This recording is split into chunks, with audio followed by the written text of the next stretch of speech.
Good evening. My name is Cheryl John Cox. I'm the Beyond Dirty Fossil Fuels program organizer for the Sierra Club.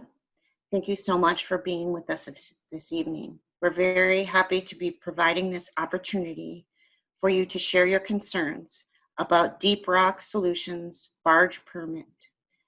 I would like to introduce Robin Blakeman, who is going to tell us more about why we are here today and give us background on this issue.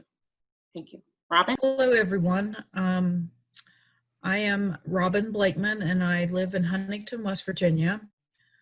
And I am personally concerned due to the fact that Huntington residents are among the 5 million people who depend on the Ohio River for tap water.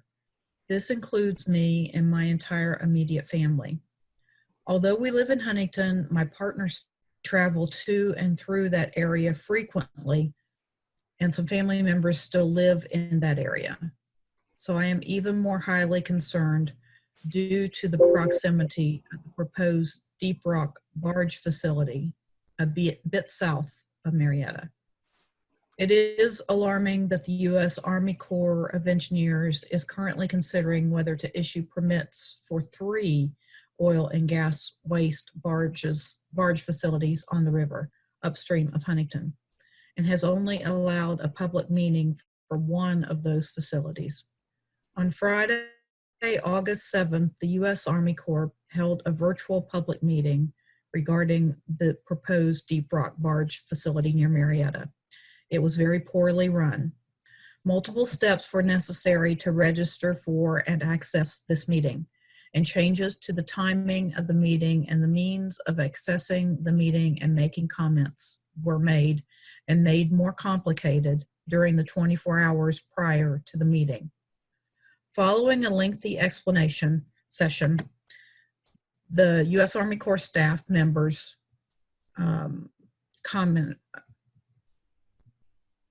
Following a lengthy explanation session from U.S. Army Corps staff members, commenters attending the virtual meeting were only allowed 2 minutes to speak about their concerns, and no responses were given to these comments from U.S. Army Corps officials.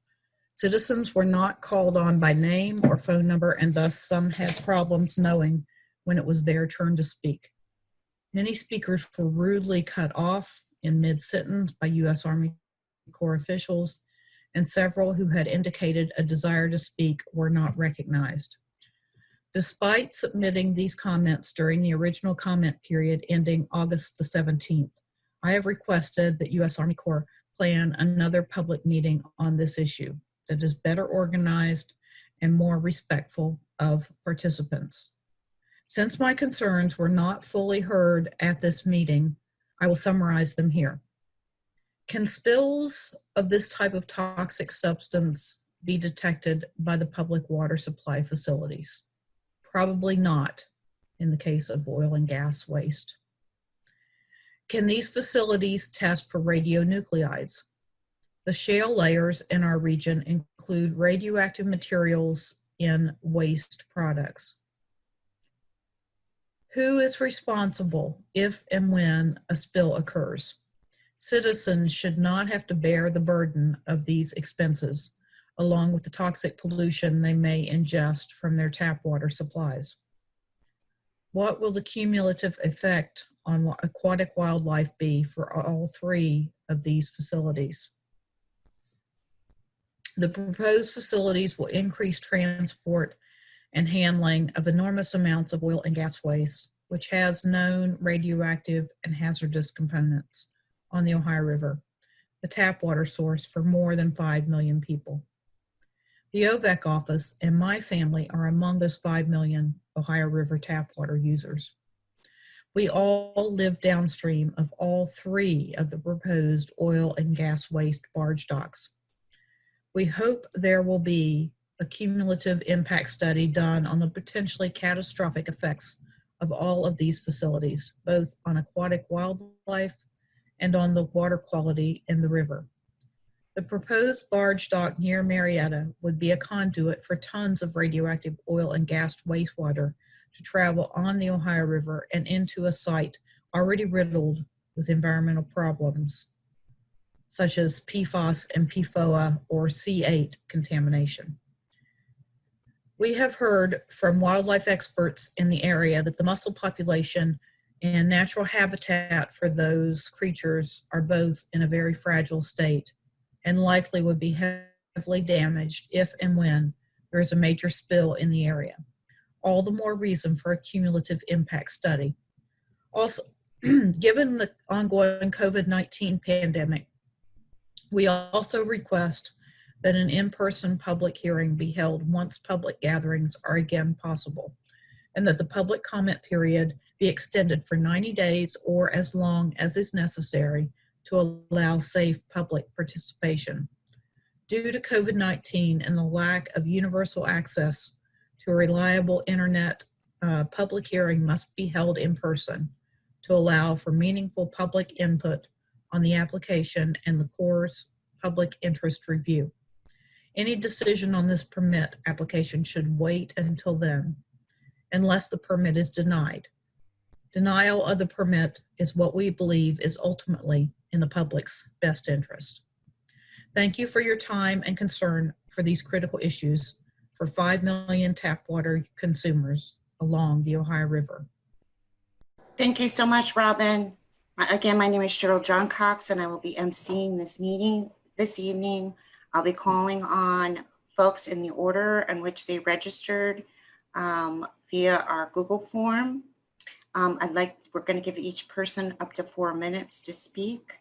If you are, as you're approaching the end of your 4 minutes, I'll hold up a finger, 1 minute. This will be the 1 minute sign that you have 1 minute left. And we will try to be, try to be very respectful of folks that are living right in the Marietta area.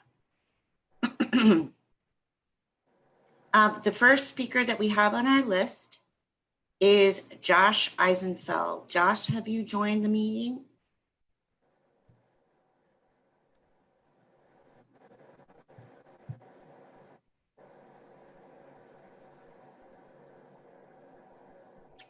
Doesn't appear that Josh is with us. The next speaker that I have on our list is Gail Falcione. I apologize if I am pronouncing these names incorrectly. Gail, have you been able to join our virtual people's hearing?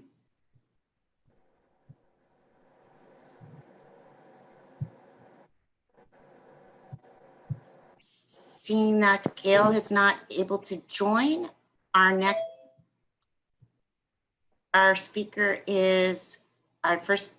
will be Peggy Berry.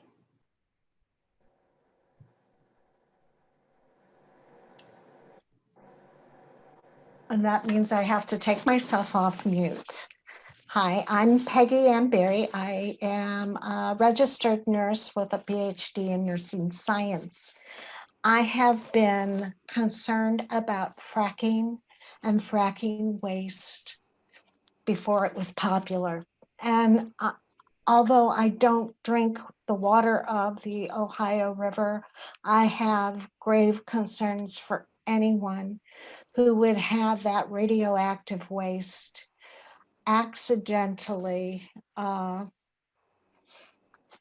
put into that system through an accident. And accidents do happen. We are by nature accident prone when it comes to fracking, having spills, having them go into the water, killing fish, whether it's the fracking solution that comes up or the salts from dehydrating that solution, it's radioactive contamination. And we do not need that in our water, in our air, or in our soil. As it is, that's all I came on board to say. So thank you very much for giving me that ability. Thank you, Peggy. Our next speaker is George Bezinger.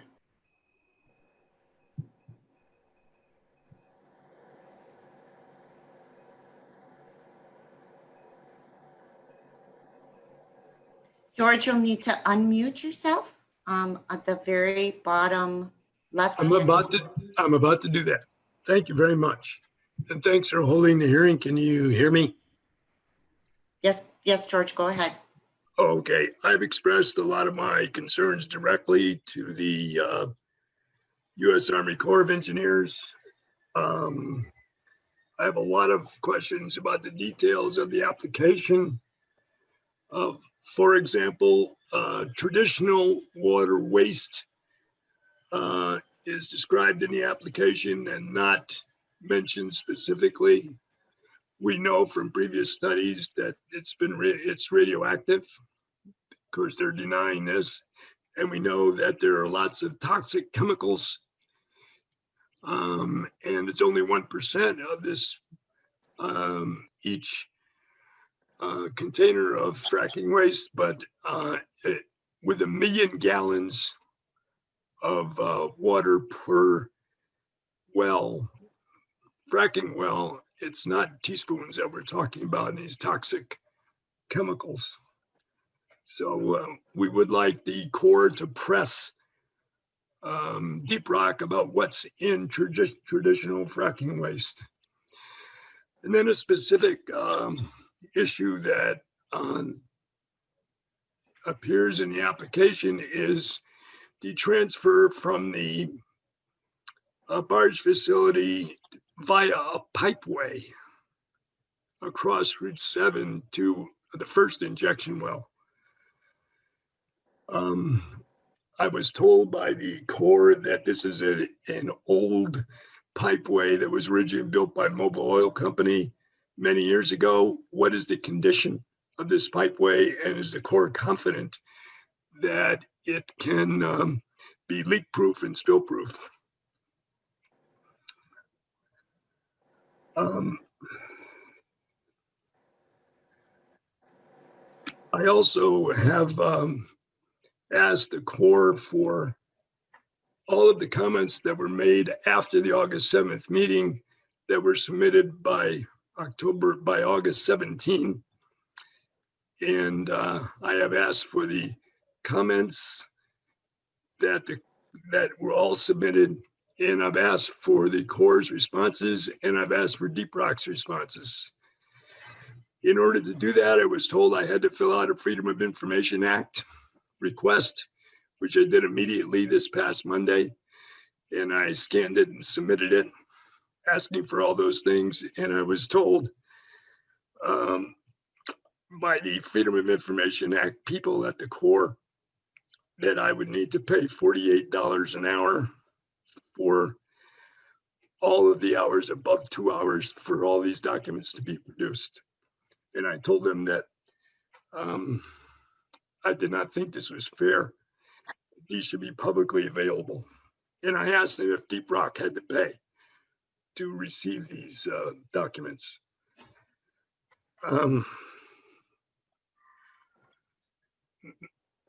May I mention one other thing? Is that okay, Cheryl? Please go ahead, George. Yes. I just learned about 3 hours ago something very important.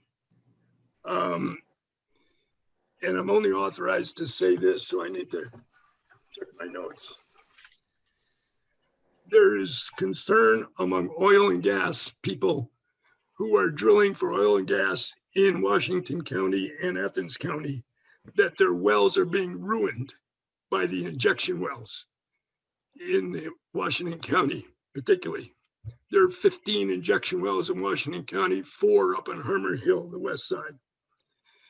So that's all I can say at the moment, but these people are very upset at these oil and gas producers. And finally, I would urge some people, maybe legal people, to follow the money. How much does DeepRock earn per barrel from the producers to dispose of these traditional wastes from fracking wells? How much do they get per barrel, and how many barrels do they get per year? Secondly, how much money does the state receive for each barrel of injected fracking waste? Thanks a lot. I'm sorry to run over. No problem, George. Thank you so much for your comments. Our next speaker is Bev Reed from Bridgeport, Ohio.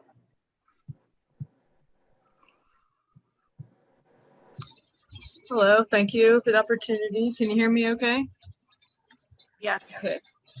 I'd first like to say that I live in Belmont County, Ohio, and they want to build another barge dock here, a similar facility in Martins Ferry, Ohio. And we submitted thousands of requests to the Pittsburgh office to hold a hearing, but we were denied a hearing. And I'm glad this facility is getting one. And I asked the Pittsburgh Army Corps why we didn't get a hearing when this facility got a hearing. And they didn't really give me a great answer. And I'm just concerned about this facility, and 1,900 people are as well via our petition signatures. We don't want any of this waste on the Ohio River.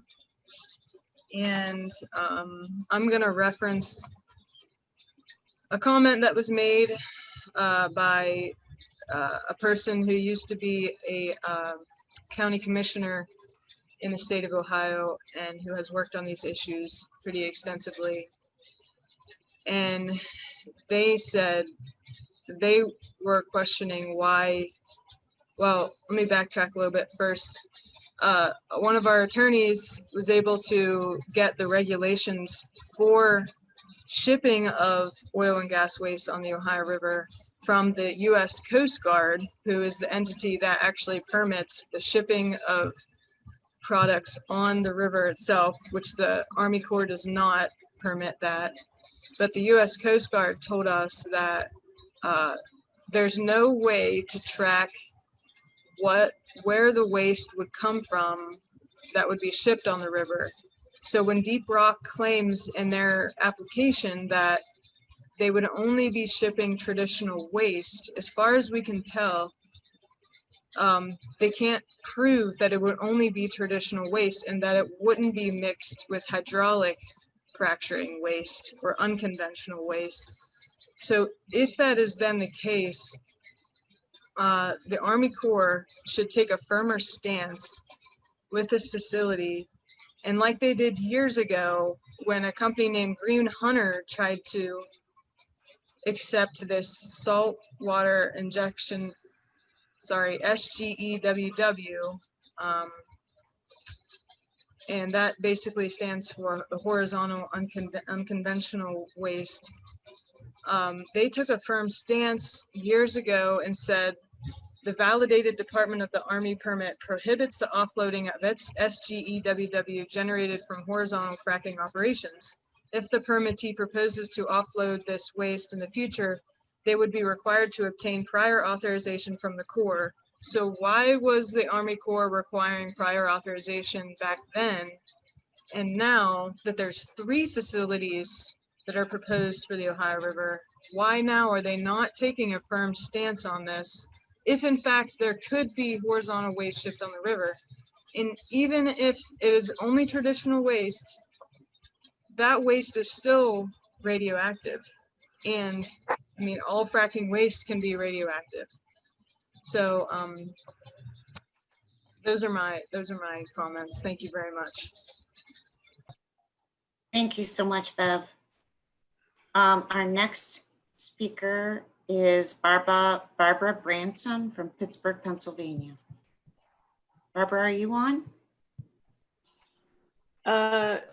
Yes, I have to agree that I've recently heard a professor from Duquesne talk about the wastewater treatment, the way that fracking wastes are treated, and that they are highly radioactive, and that the industry does not acknowledge this and never labels them as radioactive.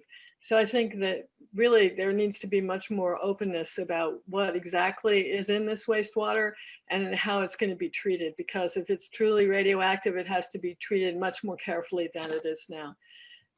Thank you.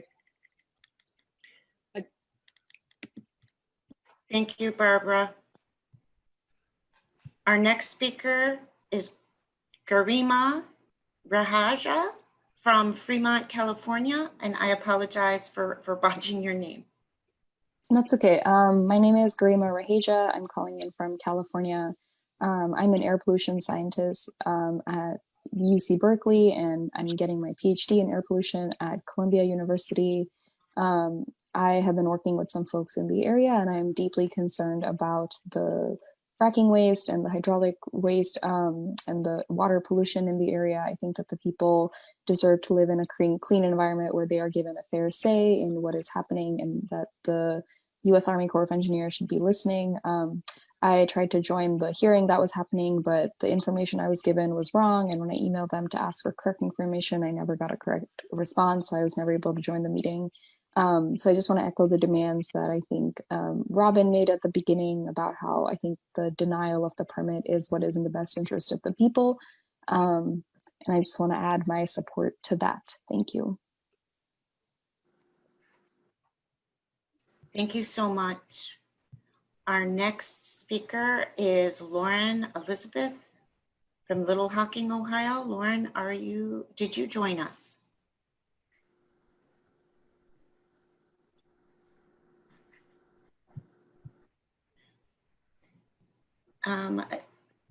Sorry that Lauren couldn't be with us. The next speaker we have is Elaine Walter from Cincinnati, Ohio. Hi, I'm Elaine Walter. I am a retired public health nurse with the city of Cincinnati. Cincinnati, as well as many other large urban centers, are still recovering from the toxic waste, that is, i.e. lead, that was put into our communities years ago under the auspices of the oil and gas companies. This was called ethylene. And before we had unleaded gas, we had leaded gas. And they knew perfectly well what was going into our communities. And the neurotoxicity of lead as a chemical, we are still reeling with it today. So that's the historic background. Here we sit in this basin, which Cincinnati is, this low area. And and I sit where I can see the river. I'm already seeing the natural gas barges coming up and down. When they start with these toxic wastes, I've seen barges caught in the river. We have had barges when the river has frozen go under. This is not an easy situation. And as I drive around, we see signs everywhere. No hazmat can be driven through downtown Cincinnati or across our bridges. It has to be taken around on 471. It has a specific way to go. Now they're saying, oh, let's just bring it right down through the center of this metropolitan area. We have over 1.5 million people in the Cincinnati area. This is unconscionable. It is, and I will end it there. Thank you. More public meetings. Thank you, Elaine. You're welcome. Our next speaker is Ruth Hardy, also from Cincinnati, Ohio. Hi, my name is Ruth Hardy. It is our right as taxpayers to have an equal say in decision-making which governs the matters of health, safety, and the economic viability of infrastructure decisions. It is not the right of the gas and waste industries alone. I'm requesting a public hearing that's accessible and with good advance notice. The Ohio River is our life. The Ohio River corridor and its wildlife are our life. The river is home to a vast interconnected ecosystem of plants and animals that provide us with essential services such as cleaning and filtering the water, but all at no charge to the taxpayer. In fact, We could not replace these services at any price. But years of treating the river as our toilet and dumping ground have weakened the populations in this ecosystem, some almost to the tipping point. For example, in 1999, a chemical spill from Aramet stretched downstream for 20 miles and killed 8,600 fish, over 990,000 freshwater mussels, 2 species of which were federally endangered, over 12 million snails and other benthic invertebrates and their supporting ecosystems. It's taking decades and hundreds of thousands of dollars to begin to restore the endangered pink mussel to ecologically viable populations. But DeepRock claims a mussel survey is not needed because they do not plan to dredge. We cannot afford to continue putting these wildlife heroes at risk. 2, the Ohio River corridor economy is our life. Our recreation, tourism, and agricultural industries, river towns, farms, and fisheries in or near the floodplain all depend on clean water and a well-functioning ecosystem. Evidence and lawsuits by dozens of Louisiana oil and gas industry workers settled in 2016 show that all were exposed to radioactivity without their knowledge and suffered a litany of lethal cancers. The CDC determined with up to 99% certainty that the cancers came from exposure to radioactivity on the job. A thriving economy is not at odds with worker protection and a healthy environment. 3, the Ohio River drinking water is our life. The Ohio River provides drinking water for over 5 million people, yet it's the most polluted inland river in the United States. We need to stop adding pollution. A major consideration is the radioactive oil and gas waste that can enter the surface waters and groundwaters, but lacks effective testing, regulation, monitoring, and oversight. Numerous hazardous, okay, I'm going to skip down.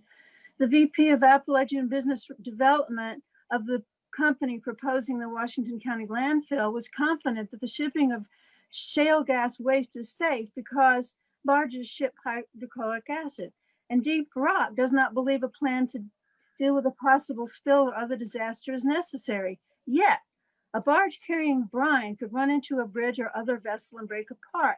In fact, there have been numerous instances of barge accidents in the past decade, including collisions caused by high winds, heavy rains, and high waters, towboats going over dams, moorings breaking free, cranes collapsing, and ineffective maintenance.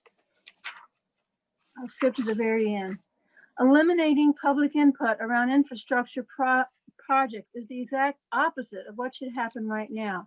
Instead, the Army Corps of Engineers must fully and thoroughly study the cumulative impacts of health, environmental, economic hazards on overburdened communities and infrastructure, including an environmental assessment pursuant to NEPA and a full environmental impact statement in order to conduct an accurate cost-benefit analysis. I believe there is not a public benefit, but instead a disaster waiting to happen. Thank you. Thank you, Ruth. Are Our we gonna next, go after these by our written statement? yes, all of, yes, we are at this, this video will be turned into a transcript, and the transcript will be submitted to the Army Corps. If you have additions, Ruth, please email me, just respond to the email that was sent out with the information about the hearing. Thank you. The next speaker we have on our list is Aarondunbar. Aarondunbar is from Lowell, Ohio. Yes, and I think I talked to you in the comment section. I plan to record something later on and submit it. Thank you so much, Aaron. Thank you. The next speaker is Barbara Stewart. Barbara, were you able to join us this evening?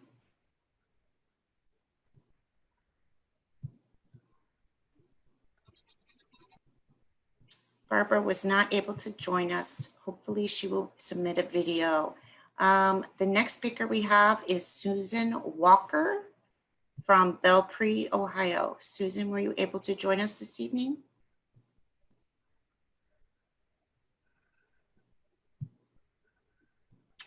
Okay, Susan was not able to join us. Mary Lehman from Cincinnati. Mary, were you able to join us?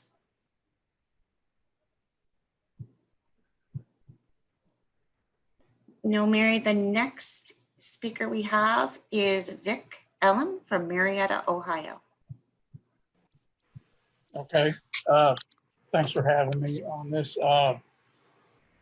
Ruth did a really good job of kind of stealing my thunder about the Aramet spill. I am a public land manager, and I deal with and protect freshwater mussels. I think the idea that is proposed that no biological survey needs to be done because there's no dredging activity going on is somewhat of a bogus determination. I really feel that there needs to be some baseline inventory done of mussel species in and around the barge offloading site to determine if there is an impact to the mussel populations as a result of that activity.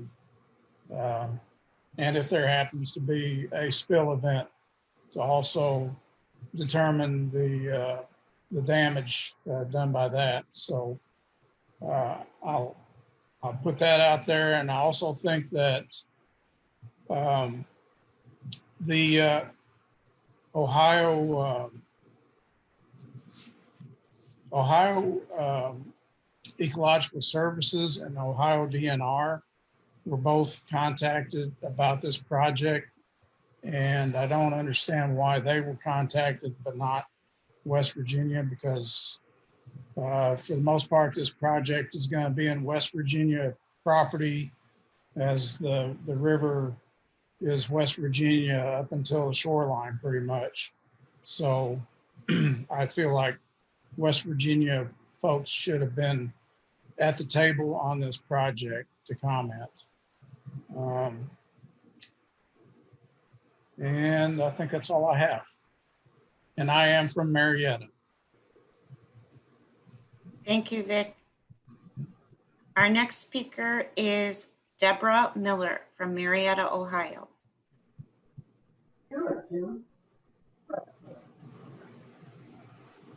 Hi, this is Debra Miller's husband. Debra is deferring to me.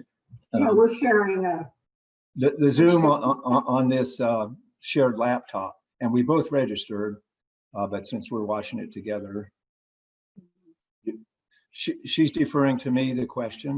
My name is Jim Grecni. I'm a resident of Marietta, Ohio, and my question and concern is about the sheer quantities that they're going to be bringing in if this offloading facility is approved.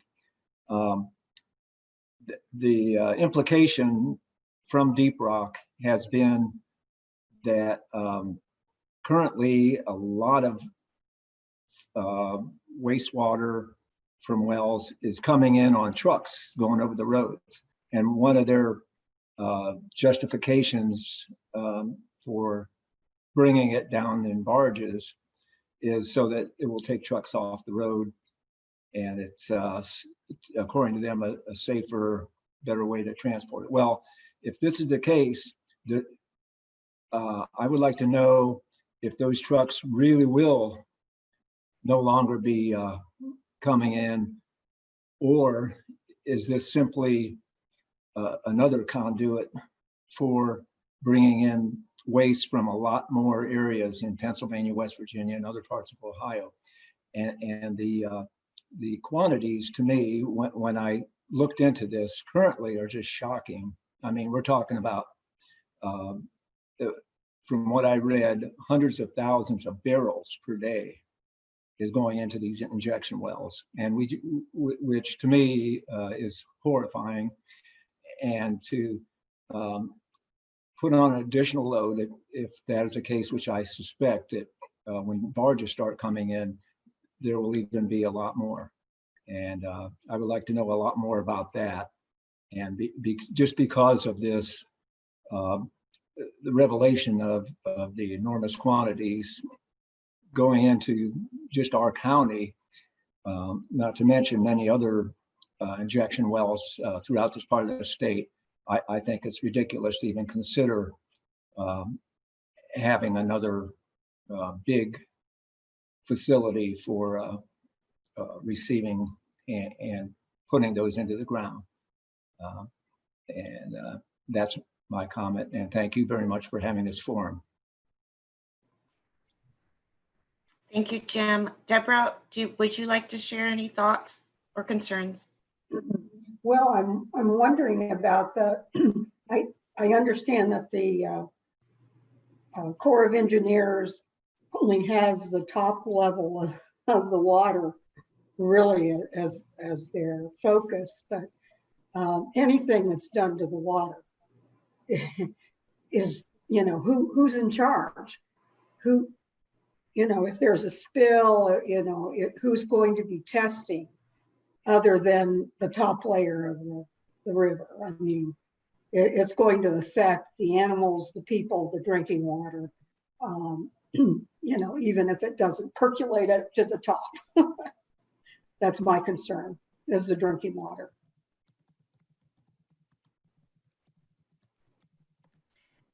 Thank you so much, Deborah.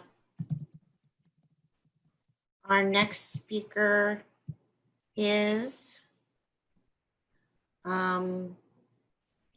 Julia Manarino from Bellevue, West Virginia. Were you able to join us?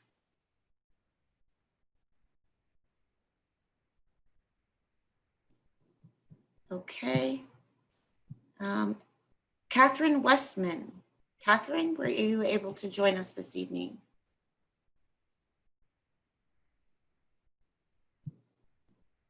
No, Catherine. Nancy Sullivan. Nancy, were you able to join us this evening? No, Nancy. We'll send a follow-up email to remind folks that they have an opportunity to record and upload a statement that will be attached to this. Do we have Sandra Moran with us this evening? Sandra. Danielle Walker. Danielle, are you able to join us?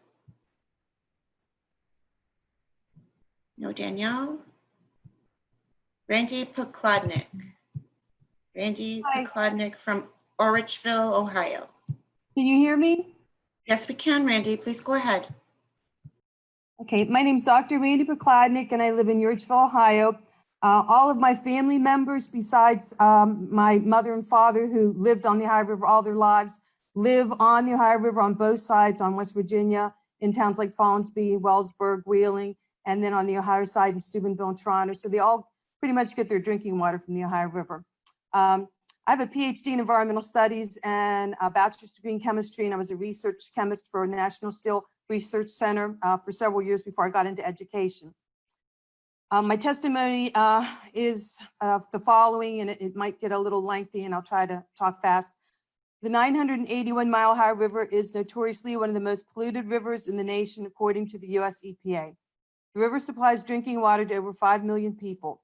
According to the Ohio River Sanitation Commission, or SANCO, an interstate agency that sets water quality standards for the river, 23 million pounds of toxic discharges are dumped into the river from industries and manufacturing processes all along its shoreline. DeepRock Disposal Solutions, about 61 miles downstream of Martins Ferry near Marietta, plans to take barge waste and inject it into wells. This means oil and gas waste will be barged on the Ohio River. This project must comply with the U.S. Coast Guard rules, and as of 2016, the Coast Guard only considers individual requests for barging operations on a case-by-case basis and does not provide for any public notification, public comments, or access to records. According to a recent article in Callanish Energy, quote, "It is unclear if anyone has moved shale drilling brine waste by barge on the Ohio River," end quote. Citizens have every right to be concerned about yet another threat to their drinking water. A quick glance at the environmental working group's data collected from public drinking water suppliers along the Ohio River reveals that all public drinking water sources along the river have pollutants that in many cases exceed the EWG health standards and in some cases exceed federal standards. The Environmental Working Group sets 0.05 picocuries per liter for radium-226 and radium-228 combined isotopes, whereas the federal standard is 5 picocuries per liter. The oil and gas industry said in a May 2020 article in the Marietta Times, quote, "The brine which will be offloaded is not radioactive according to the US EPA," end quote. This statement is incorrect, and the US EPA's own fact sheet acknowledges the presence of radionuclides in oil and gas waste. Gamma ray logs indicate high radioactivity in Marcellus Shale, according to a 2010 report published by the Radioactive Waste Management Associates. In fact, it is so high that natural gas deposits in Marcellus Shale are identified by using gamma ray detectors. The salty water in the rock formations can contain, quote, "extremely high levels of water-soluble radionuclides," end quote.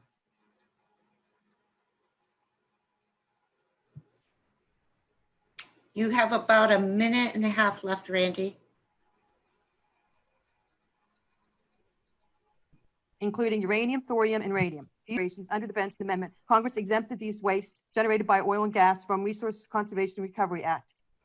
In 1987, the EPA issued a final report and said that although oil and gas waste contain a wide variety of hazardous constituents and that almost 25% of the waste samples studied were highly toxic, they concluded that the regulation would stand and they would not regulate oil and gas waste because it would cause a severe economic impact on the industry, not to mention severe short-term strains on disposal facilities and permitting agencies. One well requires 70,000 gallons of chemicals, biocides, surfactants, and anti-corrosive agents. A Yale study found that 80% of these have never been reviewed for carcinogenicity, and 119 that were reviewed, 55 were found to be carcinogenic. Among the chemicals frequently used, 24 are known hormone receptors, blocking receptors in humans, and many are carcinogenic as well. I'm trying to go down to the important part. Ohio's geology is better suited for injection wells in West Virginia and currently has 177 Class 2 wells, so we accept waste from out-of-state places. On April 23rd, 2019, the U.S. Environmental Protection Agency decided it was not necessary to update federal standards on handling toxic waste from oil and gas wells, including the waste produced by fracking. Instead, they are leaving the regulations up to states on a state-by-state basis, which means they will be conducted in a piecemeal fashion. Once again, the citizens of the Ohio River Valley will be left wondering about safety of their drinking water with questions like, can spills be detected by public water supply facilities? Can they test for these radionuclides? Who is responsible if a waste spill occurs, and who will clean up and cover the cleanup cost? Thank you. Thank you so much, Randy. Our next speaker is Jean Nightingale from Cincinnati, Ohio.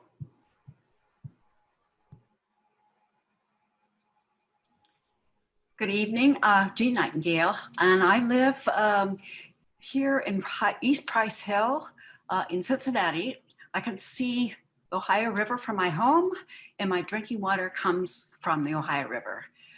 I have some public safety concerns about giving permits to 3 barge companies so they can build offloading docks along the Ohio River and then ship waste from the horizontal fracturing wells and pipe this waste underground into Ohio's 200 injection wells. I understand that this waste material can be highly toxic and therefore hazardous to human health, to wildlife, to ecological life. And since it comes from deep inside the shale fields, it is potentially radioactive. I have a few questions that really need answers before I think this is safe to issue such a permit. One, if, for example, during a flood or storm event, should an accidental spill or leak occur, are there provisions in place for immediate public notification? What are the current standards for toxicity and radioactivity, and can these impacts be detected and measured by our public water supply facilities? Are there limits on the public disclosure of proprietary chemicals? Are there plans in place for regulation and oversight? If radionuclides do enter the river by way of a spill, can they even be removed? And finally, who is responsible should a spill occur, and who will cover the cleanup costs? We need our industries to be completely accountable to the public for their safety. Thank you. Thank you, Jean. Our next speaker is Pat McGee from Athens, Ohio. Can you hear me? Yes, sir, we can. Okay, very good. I'd like to thank you for the opportunity to make a comment on this. I came to this with an open mind. I'm a former city council member in Athens, Ohio. I'm currently doing some work which involves investment in businesses in Southeast Ohio and tourism in Southeast Ohio. I'm incredibly concerned about the ecosystems of Southeast Ohio and the reputation of our area as a dumping grounds. I'm also concerned by the fact that I personally have seen barge accidents on the Ohio River, and I know how devastating they can be, especially in the winter time. So anyone who would downplay the effect of that or the possibility of that should actually view some of them sometime to get a understanding of the impact of it. So my real concern on this, though, is the fact that I don't believe there's been an appropriate public input or appropriate hearing, as you mentioned earlier, and that concerns me because sitting here for the past 45 minutes, I've heard some very good questions and I've heard some very good arguments as to why this should not be approved at this point in time. I think more than anything else, that what stands out to me is the fact that the hearing process has been faulty, and what we need is actual public input on this, because the impact of this entire proposal is going to be more than just a small impact. It's going to impact the entire region and several states financially and environmentally. So to allow a few companies and a few individuals to benefit at the possible great detriment of our region is insane. So I would ask that anyone who's in charge of it provide us with an opportunity for public hearings so we can get some answers to these very important questions. Thank you. Thank you, Pat. Our next speaker is Tammy Murphy. Was Tammy Murphy able to join us this evening?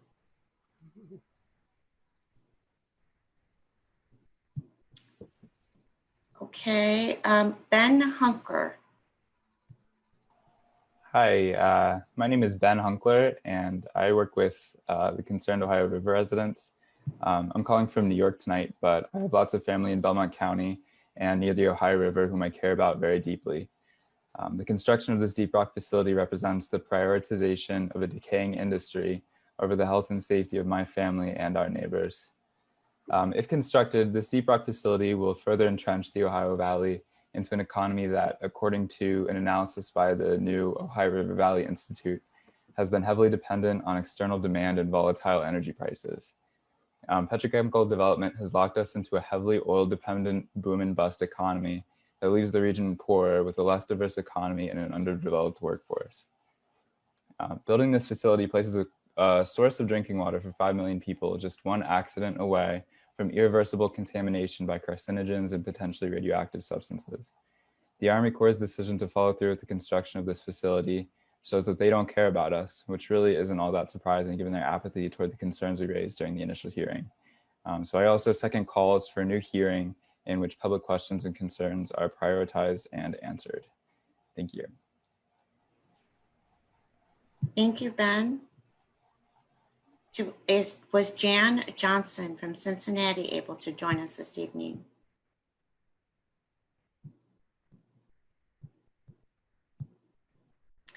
After Jan, I have Susan Polka from Upper Arlington.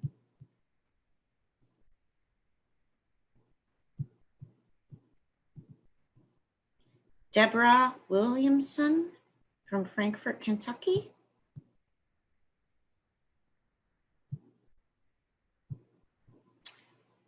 Eric Engle from Parkersburg, West Virginia. Hi, Cheryl, and I appreciate the opportunity to be here this evening. I'm Eric Engle. I am a chairman of a group called Mid-Ohio Valley Climate Action, co-chair of the executive committee for the Sierra Club of West Virginia, and I'm on the board of directors for the West Virginia Rivers Coalition.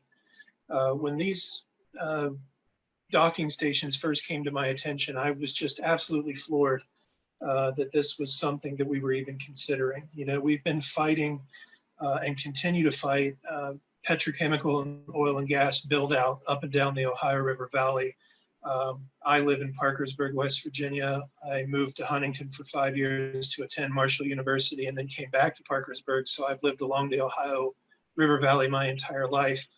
My mother actually works along Ohio Route 7, very close to where they want to place this facility for this barge docking station. My father retired from that area. I'm very familiar with that area already, this stretch of Ohio Route 7 between Belpre, Ohio and Marietta, Ohio, that is heavily industrialized, there's a heavy focus of the production of petrochemicals and plastics already, which is what my father retired from actually. This area is known to have higher rates of cancer, known for its air pollution, known for its water pollution of the Ohio River and tributaries. We do not need any more of this. We certainly don't need to be barging this in from wherever they claim that it's going to be barged in. At first they said it could be as far away as the Permian Basin in Texas and Oklahoma. Then they said, no, it's not going to be that far away. But regardless, you're talking about bringing in, as several of us this evening have mentioned, radioactive and carcinogenic materials, barging it up a drinking water source for 5 million people.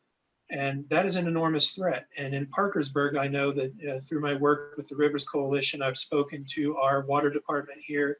And we have a water system that is a groundwater system, like a lot of surrounding area systems, but it is influenced, that's the term used, influenced by the Ohio River.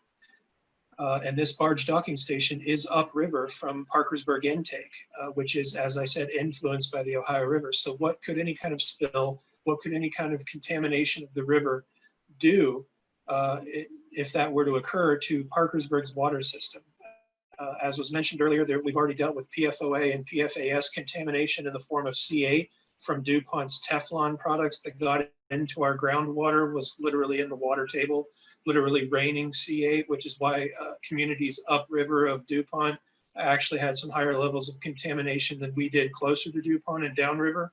And you know, these are just threats that we don't need. If you talk to people in the Mid-Ohio River Valley, excuse me, we'll talk to you about the Little Kanawha River, the Ohio River, and how we like to fish and recreate there, but you don't want to jump in the river if you have any kind of open sore, cut. You don't want to ingest any of the water if you happen to jump in.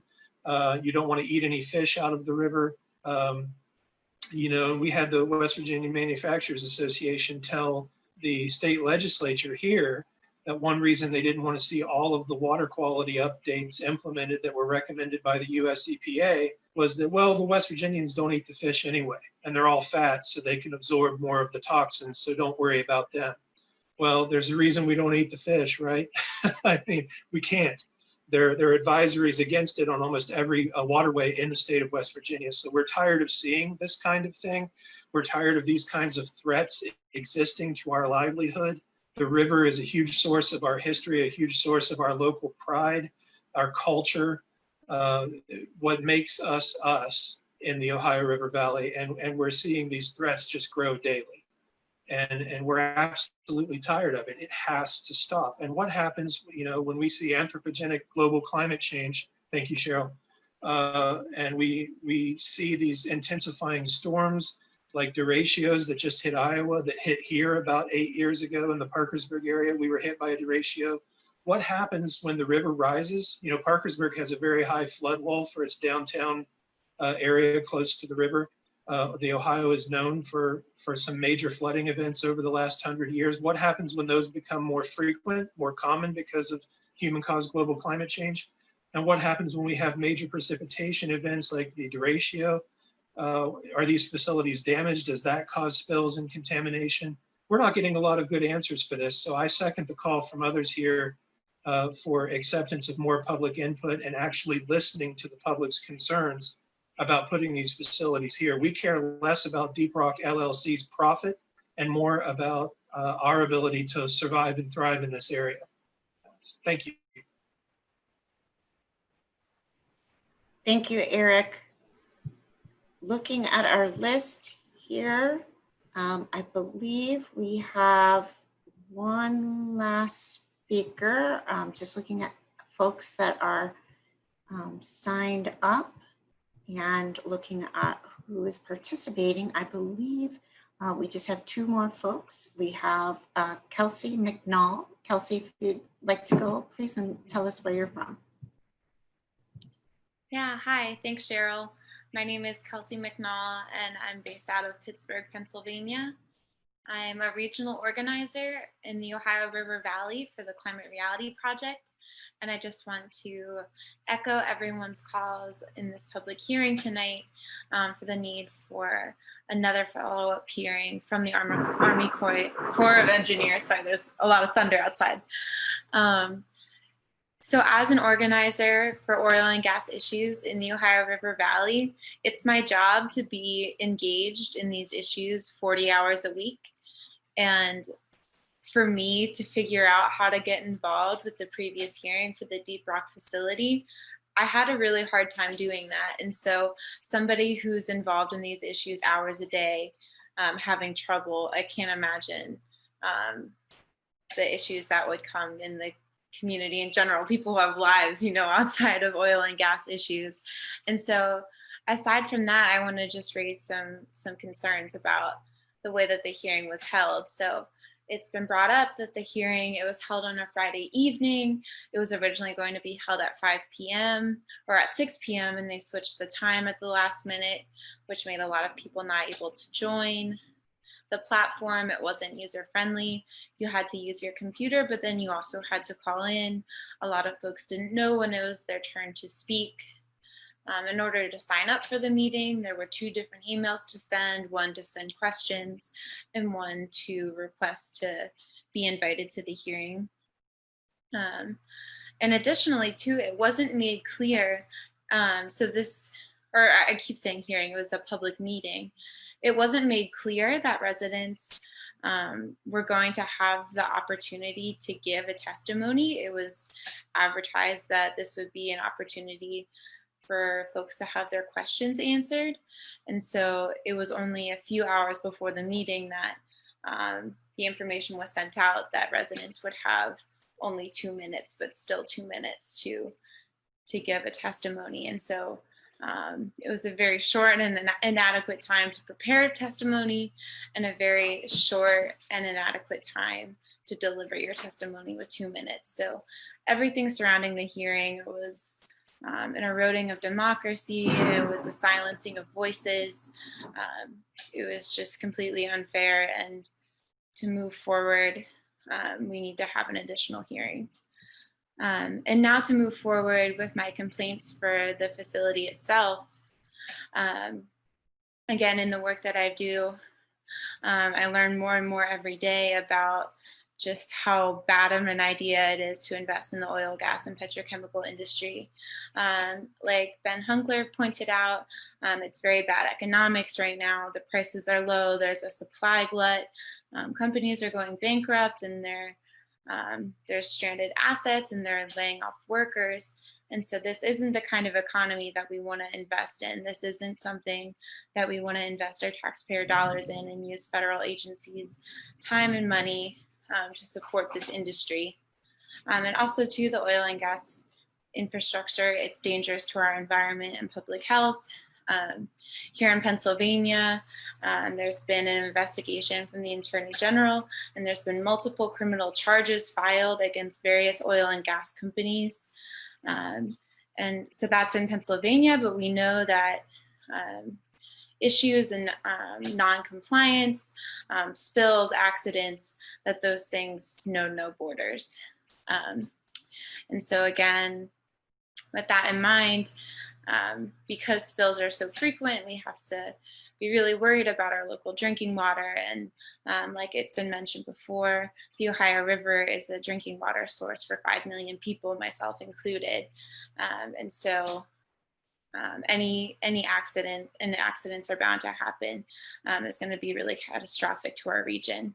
And lastly, as a young person and an organizer for a climate-based organization, it really worries me to see again, our government and our tax dollars supporting an industry that is only speeding up the global climate crisis. And so I see when folks are investing in this industry, they don't have my future in mind. They don't have future generations in mind. And so the climate crisis is coming and it's only going to get worse. And the climate crisis, like Eric mentioned, is only going to exacerbate these weather events that could cause further spills at this barge docking facility. And so all in all, it's a bad idea. And those are my comments. Thank you, Kelsey. I see we have Joe Baker on. Joe, you didn't have a chance to register on my list, but I'd like to give you an opportunity if you would like to make some comments.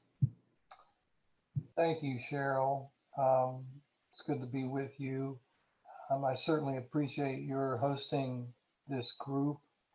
My only comment at this point is a political comment, which is register to vote.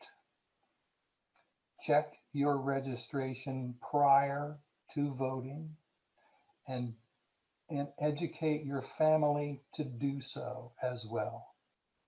Thank you.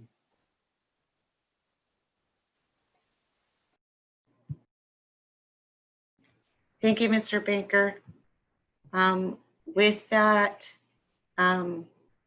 really great advice. We've come to the end of our list of folks that would like to make a comment this evening. I am just going to open it back up to George Benzinger to see if you have any final parting comments for us. As a wonderful person. Oh, Josh Eisenfeld. Hold on just a second there, George. It looks like we have Josh Eisenfeld on. Josh, you caught us just in time. If you'd like to have an opportunity to say a few words, George, Josh, we are just about to wrap up. So Josh Eisenfeld, if you'd like to make a few comments, you have 4 minutes starting now.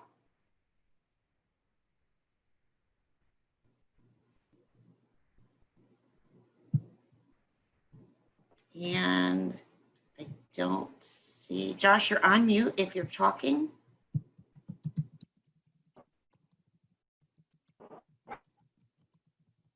Oh, I bet he is not having very good reception. I'm sorry. I'm sorry, Josh, we can't hear you. So I'm gonna just open it back up to George. George. Actually, don't. Okay, Josh, thank you. I'm going to open it back up to George and just give an opportunity for him to close it out. George, you've been so wonderful. You and the Green Faith group in Marietta has done such a wonderful job. Again, thank you for being on the ground and getting the word out about this very important issue. Do you have any words for us as we close out the meeting?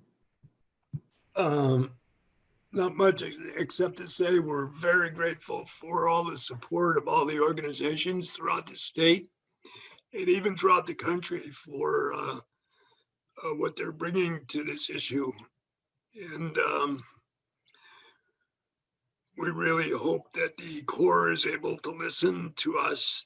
We should remember these are military people. And as I mentioned in our Green Sanctuary group at the Unitarian Church, there are people that are conditioned to follow rules. So I think we need to appeal to them in some way that reflects their values and their disposition. So we might say to them, your rules for reviewing this application were not clearly expressed, and we feel that because of the technical issues in the August 7th virtual public meeting, that you should have another virtual public meeting. and to more fully carry out your mission. So I think we need to try to understand their point of view, but certainly we have a lot of strong and compelling arguments for denying this application and having another virtual meeting. And I think others just learned about what's called a public hearing, and the Corps never really expressed this whole process to us. So it was news to us to hear that there's a public hearing that's going to take place. I asked the Corps when they're going to make a disposition on this application, and I did not get an answer. But I think the longer it takes, the better our case is. Thank you, George. Much appreciated. On a final note, I just want to mention that, you know, this industry is having a horrible impact right now on our friends and relatives in Lake Charles, Louisiana, that live with petrochemicals and oil and gas processing so much more intensely than we do here.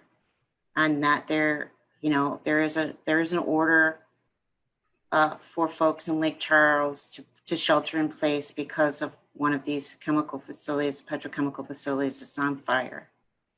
So we ask that we all send our thoughts and prayers to the folks down there that are having to shelter in place and try to protect their families. And again, my name is Cheryl John Cox, the Beyond Dirty Fossil Fuels organizer for the Sierra Club. My name is Laura Murphy. I've lived on the Ohio River all my life in Cincinnati and Covington, Kentucky. The river is our home. We drink its water. It gives us life and also fear with what's in our tap water. My daughter has been lead poisoned. She was also born with her intestine pushing out of a hole in her belly button.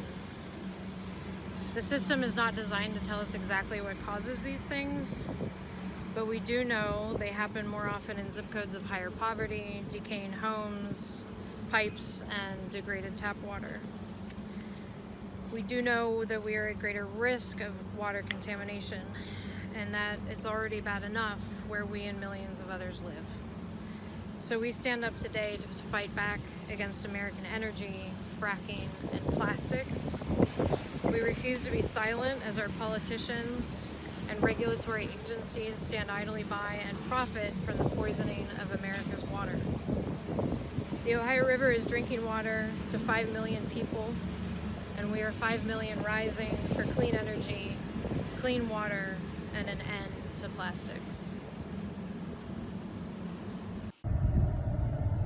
Hello, my name is Mary Lehman, and I'm a resident of Cincinnati, Ohio, and I am taping this video to be part of a people's hearing regarding the Army Corps of Engineers' shoddy and ill-informed public hearings regarding the use of the DeepRock facility to receive fracking waste. We know that fracking waste can include over 100 toxic chemicals, and just because it isn't sort of legally being named as toxic does not mean it will not make the people sick in the community where you are dumping that waste. You're putting that into old wells, and those old wells will eventually seep into the groundwater and make people sick. And this is clearly a case of the Army Corps of Engineers doing as little as possible to alert public interest to the health and the health risks associated with this event, and trying to push it through so that the chemical companies and the fracking companies can find a solution to their dirty work as much as possible. If they're going to do dirty work, then they should take their dirty outputs and they should put them in their own wells in their own backyards and not in anybody else's backyards.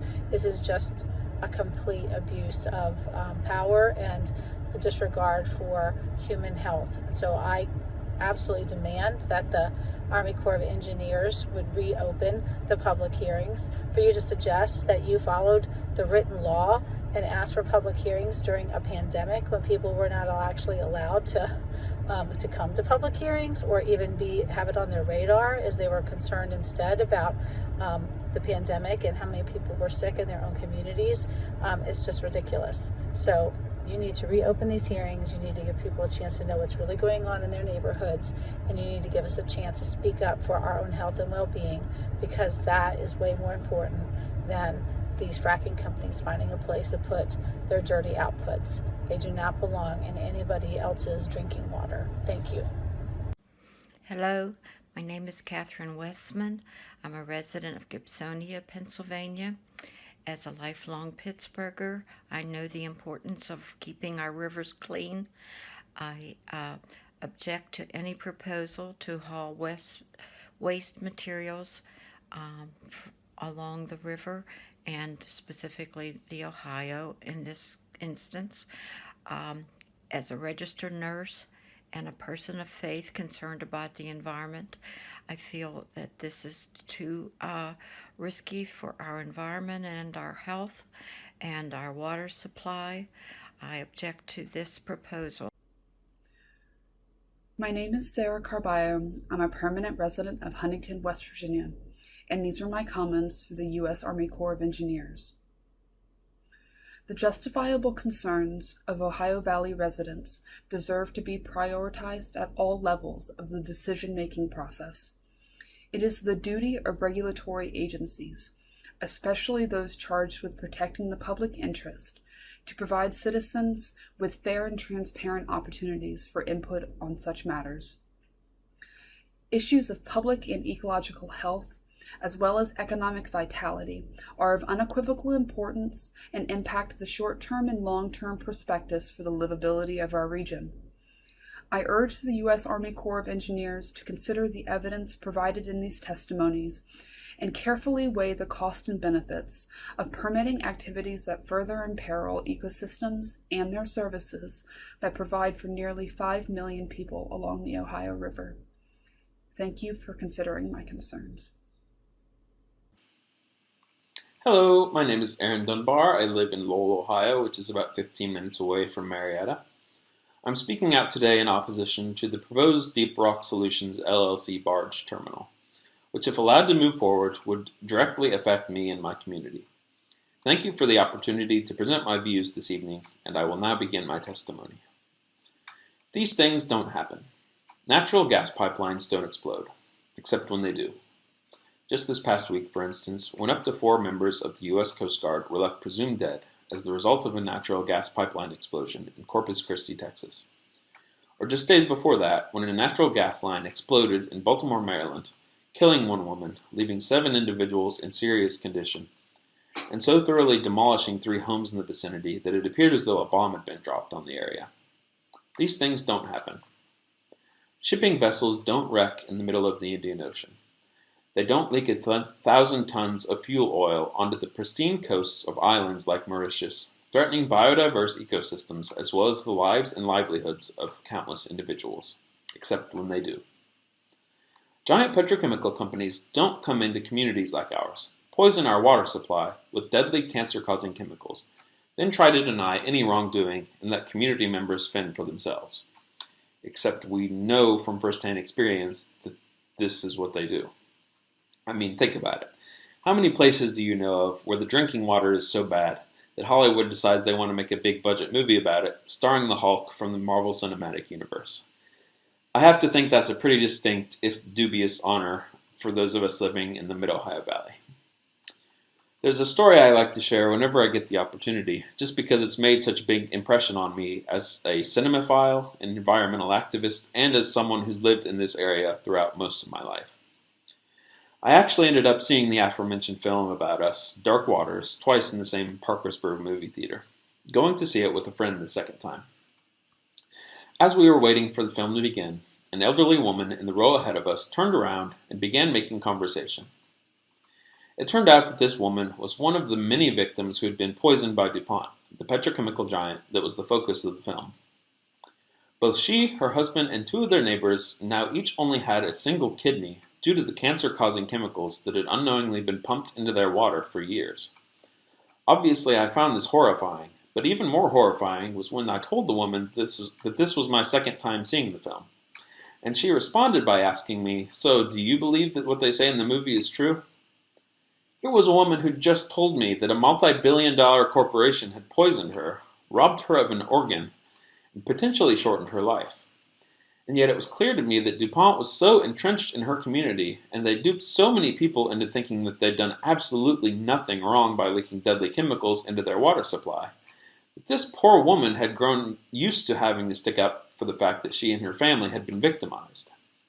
But that's because she wasn't victimized, because none of that ever happened, because these things simply do not happen. That's the line we're given anyway. These things don't happen. These giant corporations care about our communities, and that's especially true for those in any way connected to the fossil fuel industry. They care about us most of all. There are safeguards in place, all these companies love to assure us, to make certain that these kinds of events never ever happen, except for when they do. And when they do, the results can often be nothing short of catastrophic. One might think that a community like ours would be disinclined to invite additional opportunities for our water to be poisoned following the deadly events of the C8 crisis. And maybe we are, who knows? As far as I can tell, opportunities for citizens to speak their minds on the proposed DeepRock facility have been little more than a joke, as previous testimonies have already pointed out. This facility, if allowed to move forward, would serve virtually no benefit to our community. It would threaten both endangered species such as the endangered fanshell mussel, as well as the Ohio River Island National Wildlife Refuge. It will also be located in an area where it's subject to increased risks of flooding, risks which, as some have already pointed out, are only further compounded by the industry responsible for this waste in the first place, given the link between natural gas extraction and the exacerbation of the existential threat known as climate change. And then there's the issue of radioactive waste to be considered. The oil and gas industry tries very, very hard to convince us that there's nothing to be concerned about in this regard. And as far as they're concerned, there probably isn't, because as one source I came across so succinctly put it, fracking profits go to private industry, but the public, families, and communities bear the costs of the many health complications from the drilling. Earlier this year, Rolling Stone actually published a report on the dangers of radioactive material in fracking waste fluid, and our local paper, the Marietta Times, wrote an article covering the issue. Shortly thereafter, the Times received a fuming response from one Kennedy Copeland of the Ohio Oil and Gas Energy Education Program. It took me very little digging to find that Miss Copeland was a former employee of the right-wing nonprofit Turning Point USA, a frequently racist organization funded in part by the fossil fuel industry, with an extensive history of pushing climate change denial. So while already skeptical of Copeland's claims, I was now thoroughly convinced of her bad faith intentions in responding to the Times piece. Consider the following passage found in the original Rolling Stone article. Many industry representatives like to say that radioactivity in brine is so insignificant as to be on par with what would be found in a banana or a granite countertop. So when Peter, the pseudonym used for an oil and gas trucker in the article, demanded his supervisor tell him that what he was being exposed to, his concerns were brushed off. The liquid in his truck was no more radioactive than any room of your home, he was told. End quote. Hilariously, it only takes Miss Copeland 3 paragraphs into her response to the Times to point out. A banana, for example, delivers a radiation dose according to the Nuclear Regulatory Commission, NRC. The same applies to many other items, such as, but not limited to, countertops, brick houses, and cross-country flights, end quote. How long are we going to keep letting these companies, these amoral swindlers from the fossil fuel industry, keep gaslighting us into believing that there is no danger? Until they've poisoned every one of us? Until all of Appalachia is turned into the next Cancer Alley? Until they've so thoroughly corrupted the world's natural systems that human life as we've known it becomes untenable? When will we draw a line in the sand and say enough is enough? We don't want your garbage byproduct from your garbage industry shoved down our throats any longer. When will we say we've had enough of your floundering oil and gas facilities? Enough of your endless lies and propagandizing? and enough of your willingness to sacrifice anything and everything in your path for the sake of a quick buck. I'm frankly to the point where I feel downright insulted by the lack of transparency of those acting on behalf of the fossil fuel industry. These companies are banking on the fact that we're all too stupid to realize that they're constantly lying to us. They're banking on us being expendable. They're banking on our unwillingness to step up and refuse to kowtow to their every destructive whim. And what I do not understand is why they are allowed to continue treating citizens and communities like this, even as they prove their bad faith intentions to us time and time and time again. At the very, very least, those of us who will be impacted most directly by this facility, as well as anyone who receives their drinking water from the Ohio River, deserves the opportunity to have their voices heard on this matter. We must have more than the poorly planned farce of a meeting I'm told was previously held in relation to this project. No further action should be taken on the approval of this facility until the COVID-19 crisis is well under our control and the public can participate in an actual in-person hearing about this project and the myriad of risks it poses. I strongly encourage the Army Corps of Engineers to perform a more thorough assessment of these plans and the impacts this facility will have on our environment and our community. And I urge all those who share these concerns to speak out and get involved. Thank you.